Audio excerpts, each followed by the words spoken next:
Hi everyone, it's your boy Zach, and I'm not even hungry, and I'm going out for breakfast. I went on a day trip, or I guess a trip for the weekend, and whenever I'm here, I always go to McDonald's for breakfast, and I don't know what the hell happened, but I'm still full from like dinner 2 days ago. Like, portions have gotten insane. I mean, you order one meal, it's good for 4 people, and I'm not talking about like a sample platter. I'm talking about like freaking everything. And then the conversation I always have to have, and I mean, it always gets weird. They're like, oh, it comes with 3 sides. I'm like, what the hell? I don't want any sides. And they're just like, what? Like, it's weird. Like, this is 5,000 calories, just physically the dimensions of the average human stomach, and this meal, the math, just stop. It's too much food. Meanwhile, there's someone in Africa. It's like, nice, real sensitive. But anyway, so everybody's wrong but me. Anyway, moving on. Oh shit. Oh wait, no, that isn't it. They used to have a comic shop I went to like 30 years ago, and of course it closed down because the industry's in shambles. But I thought they tore it down, but they tore the building next to it down. Anyway, so they had a convention, festival, what is it? Event? D23, which is Disney. It's the Disney annual convention, I think, but the number doesn't change. Like, it's not D24, or is it D24? Anyway, there was some Disney convention. And some trailers were officially released. Some of them were just people being very, very sneaky and taking videos with their phone. And I have to warn you, you are about to hear bellowing from middle-aged men in front of shelves of action figures like you have never heard bellowing before. They have both the trailer for Snow White, Agatha All Along, and Fantastic Four, where you would say like, oh, what's the bellowing about Fantastic Four? I'm blanking on that guy's name. The guy who's in everything, and yet I can't remember his name. The guy who plays Reed Richards, Last of Us, Mandalorian, you know, that guy. They have some weird gay feud against him because he said like the most generic, like liberal actor stuff a couple years ago. Yeah, that's hey, an actor was liberal, and that's like a huge problem for them. So I woke up in the middle of the night, and I didn't have anything to do, so I just basically just mocked and ridiculed grown men who were about to spend the next week sputtering about a Snow White trailer. And I got some pushback, but not as bad. The culling of about 7,000 subscribers really improved things. The conversations, the comments are a lot more intelligent, and even when they disagree, they're not like, soy boy beta cuck. It's like, I still don't agree, but I see your perspective. So I just want to start off with this, and I've kind of avoided this for a while because I don't want to use my military service to dunk on people. But if you want to understand just the complete and utter disdain I have for grown men complaining about Disneyland and Snow White and Strawberry Shortcake, it's because they frame it as a fight. They frame it as a battle. They frame it as a war. And I'm like, dude, me and my boys, both in the Marines and then later in the Army, on various deployments, we fought the Taliban, Al-Qaeda, the Saddam Fedayeen guards, the guys who wear those Darth Vader helmets, and various and assorted Syrian jihadists. You fight Mickey Mouse. I am never going to be able to take you serious as a man, ever. Ever. So, I did a couple of ridiculing posts about the birthday party clowns who are about to make an ass out of themselves complaining about a movie made for 6-year-old girls. And it was about 50-50. It was about 50%, yeah, it's pretty lame, or, oh yeah, I've been bothered by those guys for a while. And it was 50% like defending this, in my opinion, ridiculous behavior. And so a couple of things were said, and I'm just going to slap all of them down. The ideas, not the person. I appreciate intelligently expressed opinions, even if I don't agree with them. So one of them is the won't someone think about the children? That these people are adults or they are parents and they need to protect children, which is, an honorable thing to do. Except for I'm not sure what they're protecting them from. I've followed the development of this, and mainly it was just that there was some stand-ins for the actual actors, and it was just like the diversity cavalcade. Pretty cringe. They weren't dwarves. They were like the 7 ethnic creatures or whatever they called them. And it was pretty cringe. It was definitely, you know how I make fun of all the thumbnails where some grown man is like holding his head like he's at the school nurse and trying to go home early? That was an actual, like, now, first of all, again, just to correct the record, most of those photos were not of the cast. It was of the stand-ins for the cast. But it really doesn't matter because they were wearing the costumes and they were stand-ins because they were the same height and they were the same race and gender and all that type of stuff. So if you just want to say, like, this looks lame, by all means, this looks cringe. I agree. This looks stupid. At least the original version of Snow White. I have no problem with all of that. This is a war, and I'm fighting a war. Won't you join me? Be a brave soldier against Mickey Mouse and Goofy and Donald Duck. Like, no. I can never take that seriously. It ain't that deep. They've been doing these shitty live-action, cash grab Disney princess movies for a decade. The only good that came out of them is that legitimately great directors like Kenneth Branagh and Guy Pearce were able to get some nice paydays out of it. And it would basically be like, oh, my experimental artsy films, they're not doing that good, and I am about to not get any funding for them anymore, but holy shit, I now have on my resume a Disney movie that made $500 million, and that will get me funding for, like, legitimate, actual good movies, or at least movies that have value because they tried to do something. And the entire thing was quite mercenary. Like, you could just tell. I remember the interviews with, like, Kenneth Branagh and Guy Pearce, who did, I think, Aladdin, and, like, their eyes were completely dead.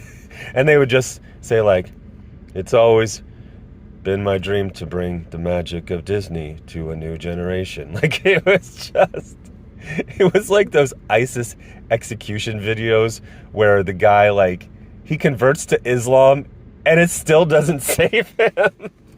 Like, why didn't anyone convert back? They're like, all right, I take it back. I'm not Muslim. Like, just as they're about to get their head chopped off. This is gallows humor. The side effect of being in the infantry.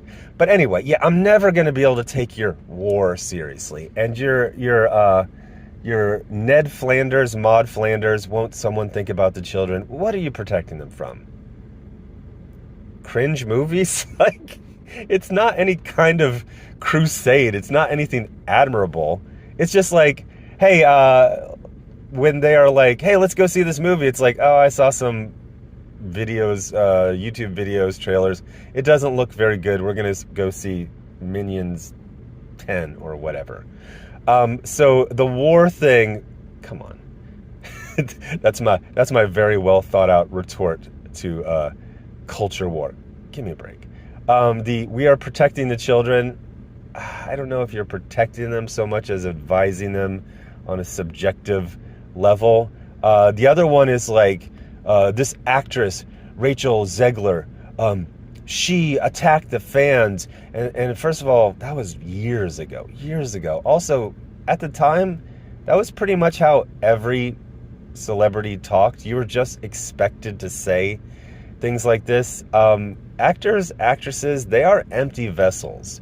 Whatever is popular at the time is the thing that they love. And then when something else is popular, holy shit, crazy coincidence. They love that too, just as much. She was also like 19 at the time. Literally, her brain hasn't developed. And men, twice her age, have been obsessed with her for what, like 3 years now? The other one, and this one is, this one's going to hurt some feelings. But I've noticed that every 2 years, an objectively attractive woman in her 20s is absolutely obsessed upon by some ungainly men twice her age who look like melting thumbs. So there was Amber Heard. They're obsessed with her. Then it was Rachel Zegler. Then it was Amandla. That is so annoying. In Germany, you don't have the right to name your baby just anything. Because I have a friend who he's dual citizen, American and German, and his black dad wanted to name him Prince something, I forget what it was. But no, his first name was Prince whatever. But those two words were supposed to be the first name, and the Germans were just like, no. And he's like, what the hell? I'm the dad. It's like, yeah, this is Germany. You're not allowed to do that. Like, that's annoying. That's stupid. So, like, Amandla, every time I've ever tried to type that, it always gets auto-corrected to Amanda. And also, like, my brain does that. Like, it's just so awkward. Amanda? No, it's Amandla. And some Germans like, no, it's Amanda. But anyway, Amandla Stenberg. And I think there was one other one. There was one other. And yeah, I mean, Amber Heard is evil, but Rachel Zegler is just cringe. And Amandla it's Stenberg or Stensberg? Stenberg is annoying. Like, these are not something to base your life around. And as far as I can tell, these movies do okay, whether they make a profit or not. Do you work for Disney? What does it matter to you? Oh, it went over budget. Oh shit. Wait, you don't work at Disney. You shouldn't care at all. That doesn't affect you at all. If Dick's Sporting Goods exceeds their marketing budget for the year, it doesn't affect me at all. Not a bit.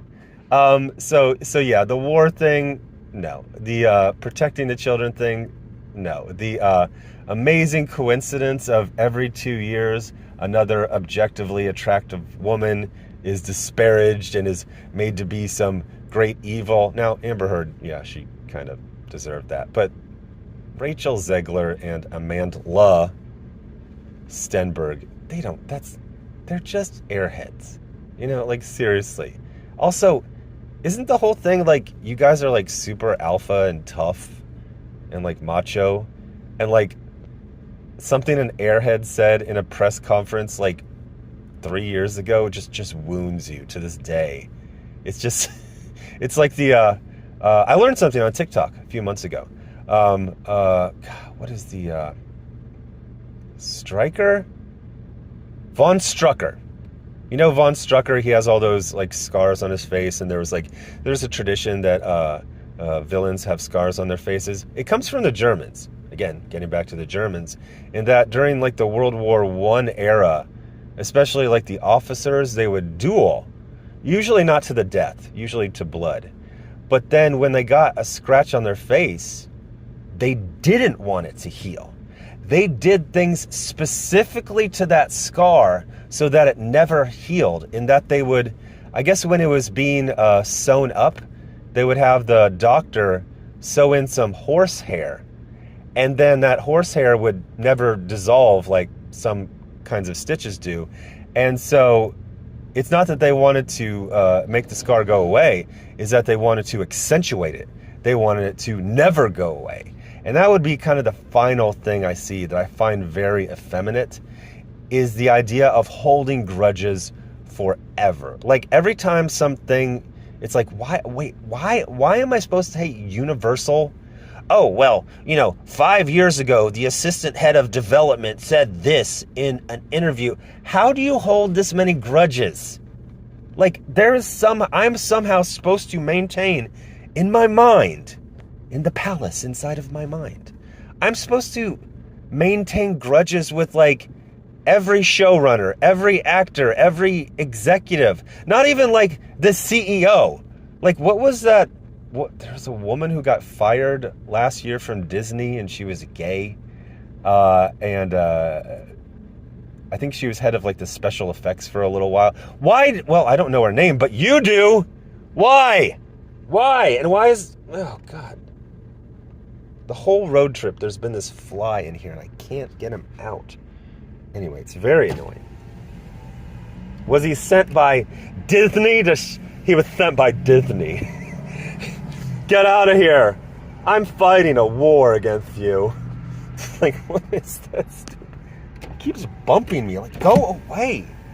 Like, I can't get this fly. He's like, go. Shoo. Literally shoo. But anyway, so the reaction when you see a grown man being upset, doing live streams, where his occupation is making money off of super chats about other grown men complaining about a movie made for 6-year-old girls, you point and you laugh. That's what you do. You point and laugh. Anyway, the Capture or Kill Indiegogo campaign ended last night at 2 a.m. for me here in the Central Time Zone. It was successful. Went actually above. The goal was 15,000. It ended with 16,000 and change. So appreciate that. You're gonna love that book, and then I'm gonna spend the next week preparing the next one, which is, this one's gonna be very interesting. It's that one about somebody said a great phrase. So I described this project called Comic Book the Comic Book, although it might become Comic Book the Graphic Novel. And I was describing it, and somebody used this phrase, and they said, I'm really excited about this project, A Functional History of Modern Comics. And it's like, oh, shit. That's it. Because it's not just factoids. It's not just like, oh, this came out on this day, and it sold this many copies, and this was the crew. Like, I'm going to talk about, as someone who rode my bicycle and bought that comic off the stands, first printing. Because history of comics is being rewritten actively by the worst people you can imagine. You know that person you don't want to rewrite history? That's the one who's doing it. And her as well. So there needs to be documentation of this era and what happened and how great it was and how it was destroyed. And this documentation needs to be physical. It needs to be a printed book on a shelf somewhere, because that can't get deleted. They can't press a button and delete every copy of a printed book, because they are going to obliterate the actual history and layer on a bunch of bullshit that just suits their propaganda. So a functional history of modern comics. Oh my God, I love that so much. And this one could be huge. This one, I'm not saying huge like it'll make $1 million. I'm saying huge like important, and it has value. And that is my goal in life, to make things that have value, not just flash in the pan, dopamine injections. Oh, did you know what the second assistant head of food and beverage at Disneyland Resort said 3 years ago? You don't know off the top of your head? That's weird. Anyway, thanks for watching. Bye.